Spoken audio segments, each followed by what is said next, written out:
भोपाल से प्रस्तुत हैं प्रादेशिक समाचार। नमस्कार, समाचारों के साथ मैं जितेंद्र रघुवंशी। पहले मुख्य समाचार। प्रधानमंत्री नरेंद्र मोदी आज दिल्ली में 44वें शतरंज ओलंपियाड की ऐतिहासिक मशाल रिले की शुरुआत करेंगे। अग्निपथ योजना के अंतर्गत अग्निवीरों को रक्षा मंत्रालय की रिक्तियों में दिया जाएगा 10% आरक्षण। अंतर्राष्ट्रीय योग दिवस पर 21 जून को प्रदेश के 75 प्रमुख स्थानों पर होंगे योग के विशेष सत्र। और प्रदेश की टीम रणजी ट्रॉफी प्रतियोगिता के फाइनल में पहुंची।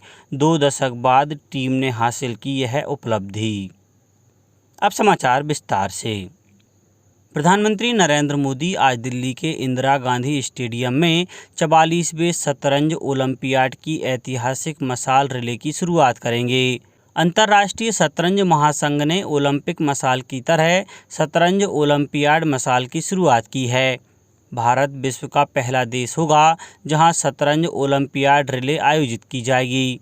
शतरंज में भारत की महत्वपूर्ण उपलब्धियों और देश में शतरंज संस्कृति के सम्मान में शतरंज ओलंपियाड रिले अब से हमेशा भारत से रवाना होगी और सभी महाद्वीपों की यात्रा करते हुए मेजबान देश पहुंचेगी।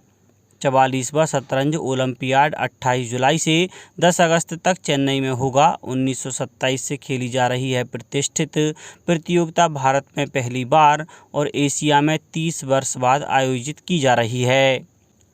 रक्षा मंत्री राजनाथ सिंह ने कहा है कि अग्निपथ योजना के अंतर्गत अग्निवीरों को रक्षा मंत्रालय की रिक्तियों में 10% आरक्षण दिया जाएगा। ट्वीट में श्री सिंह ने कहा कि अपेक्षित पात्रता मानदंड पूरे करने वाले अग्निवीरों के लिए भारतीय तटरक्षक बल और रक्षा विभाग के सिविलियन पदों तथा रक्षा मंत्रालय के अंतर्गत सभी 16 सार्वजनिक प्रतिष्ठानों में आरक्षण लागू किया जाएगा। उन्होंने कहा कि यह आरक्षण भूतपूर्व सैनिकों के लिए मौजूदा आरक्षण से अलग होगा। उन्होंने कहा कि आयु में अपेक्षित छूट का प्रावधान भी लागू होगा। नेहरू युवा केंद्र संगठन एक अभियान के तहत देश भर के युवाओं से संपर्क करेगा और उन्हें अग्निपथ की प्रमुख विशेषता की जानकारी देगा। इसका उद्देश्य इस कार्यक्रम को युवाओं में लोकप्रिय बनाना है।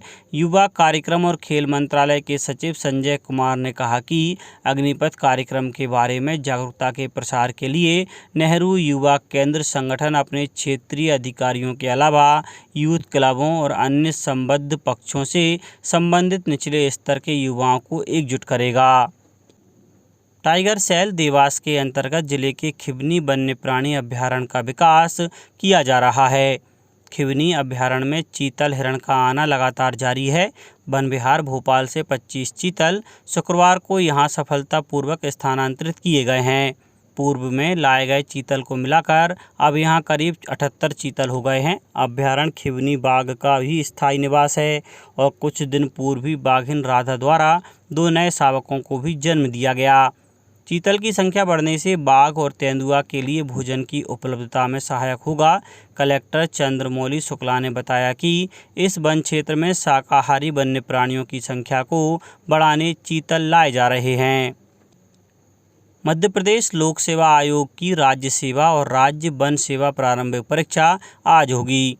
यह परीक्षा 2 सत्रों में होगी। पहला सत्र सुबह 10 बजे से दोपहर 12 बजे तक एवं दूसरा सत्र दोपहर 2:15 बजे से शाम 4:15 बजे तक होगा। यह परीक्षा प्रदेश के 52 जिला मुख्यालयों में आयोजित की जा रही है। इस परीक्षा के संबंध में निर्धारित परीक्षा केंद्रों के निरीक्षण के लिए आयोग द्वारा 11 पर्यवेक्षकों की नियुक्ति की गई है।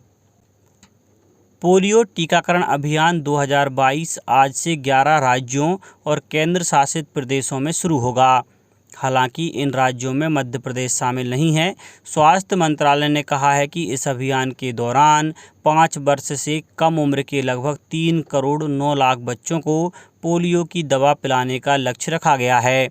मंत्रालय ने कहा कि भारत को मार्च 2014 में पोलियो मुक्त प्रमाणित किया गया था, लेकिन बाहर से वाइल्ड पोलियो वायरस के आगमन या वैक्सीन से ही उत्पन्न पोलियो वायरस के उभरने का जोखिम वैश्विक उन्मूलन तक बना रहता है। इसलिए देश में अधिक से अधिक लोगों को पोलियो प्रतिरोधक खुराक देने और बराबर निगरानी बनाए रखने की आवश्यकता है।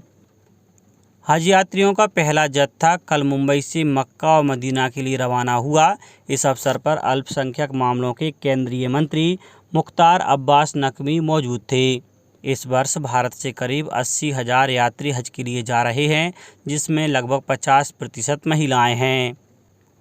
झाबुआ जिले में त्रिस्तरीय पंचायत निर्वाचन में मतदाता जागरूकता अभियान के तहत मतदाताओं को मतदान के लिए प्रेरित करने के लिए जिले का पहला शुभंकर लॉन्च किया गया।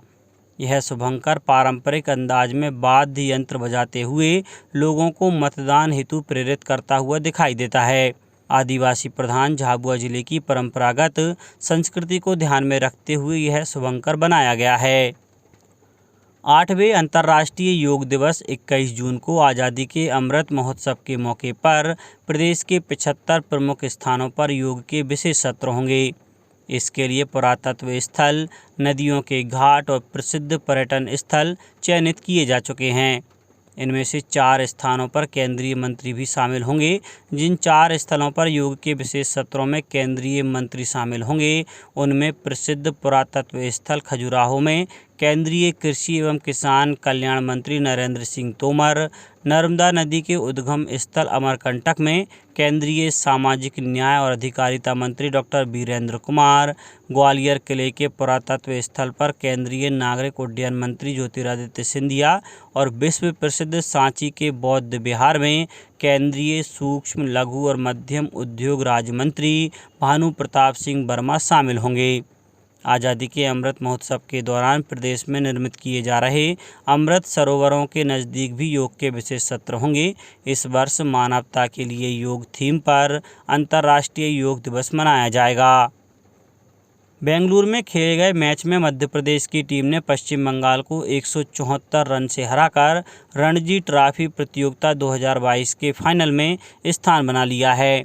इतिहास में यह दूसरा अवसर है जब प्रदेश की टीम रणजी ट्रॉफी क्रिकेट स्पर्धा के फाइनल मुकाबले में पहुंची है। इससे पहले प्रदेश की टीम वर्ष 1998-99 में फाइनल में पहुंची थी।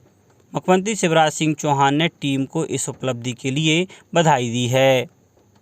भारत और दक्षिण अफ्रीका के बीच T20 क्रिकेट श्रृंखला का 5वां और अंतिम निर्णायक मैच आज शाम बेंगलुरु में खेला जाएगा। शुक्रवार रात भारत ने दक्षिण अफ्रीका को 82 रन से हराकर 5 मैचों की श्रृंखला में 2-2 की बराबरी कर ली थी।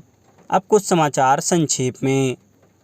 पंचायत निर्वाचन में जिन विकास खंडों में मतगणना की अनुमति दी गई है, वहां पर मतपेटी को रखने के लिए बनाए गए अस्थायी स्ट्रांग रूम में भी CCTV कैमरे लगाने के निर्देश राज्य निर्वाचन आयोग द्वारा दिए गए हैं। सतना सांसद गणेश सिंह ने कहा है कि अग्निवीर को लेकर भ्रम की स्थिति बनाई जा रही है, वह निराधार है। यह तो युवाओं में राष्ट्र के प्रति प्रेम की भावना को और मजबूत करने की एक ट्रेनिंग है। इसके बाद वही युवा जहां भी सेवा में जाएगा, उसका राष्ट्र प्रेम और मजबूत होगा। सीहोर जिले में प्री मानसून की जोरदार दस्तक के बाद पिछले 2 दिनों से रुक रुक कर बारिश का दौर लगातार जारी है। नीमच जिले में मतदाता जागरूकता के लिए विभिन्न गतिविधियां आयोजित की जा रही हैं। इसी क्रम में सभी विभागों के अधिकारी कर्मचारियों को कलेक्टर द्वारा सभी को अपने मताधिकार का उपयोग करने की शपथ दिलाई गई। मध्य प्रदेश उर्दू अकादमी द्वारा आज जबलपुर के श्री जानकी रमन महाविद्यालय में तलाश-ए जौहर व्याख्यान एवं कार्यशाला का आयोजन किया जाएगा। खंडवा में शासकीय महाविद्यालय पंधाना के छात्र छात्राओं ने मानव श्रृंखला बनाकर चुनाव में मतदान करने का संदेश दिया। बुरहानपुर में शासन के पोषण पुनर्वास केंद्रों पर प्रोजेक्ट मुस्कान को बड़ी सफलता मिली है। अभियान के तहत अनेक बच्चे कुपोषण से मुक्त होकर स्वस्थ हुए हैं। और गुना में अधिकारियों के दल ने जलभराव और बाढ़ क्षेत्रों का निरीक्षण किया। अंत में मुख्य समाचार एक बार फिर। प्रधानमंत्री नरेंद्र मोदी आज दिल्ली में 44वें शतरंज ओलंपियाड की ऐतिहासिक मशाल रिले की शुरुआत करेंगे। अग्निपथ योजना के अंतर्गत अग्निवीरों को रक्षा मंत्रालय की रिक्तियों में दिया जाएगा 10% आरक्षण। अंतर्राष्ट्रीय योग दिवस पर 21 जून को प्रदेश के 75 प्रमुख स्थानों पर होंगे योग के विशेष सत्र। और प्रदेश की टीम रणजी ट्रॉफी प्रतियोगिता के फाइनल में पहुंची। 2 दशक बाद टीम ने हासिल की यह उपलब्धि।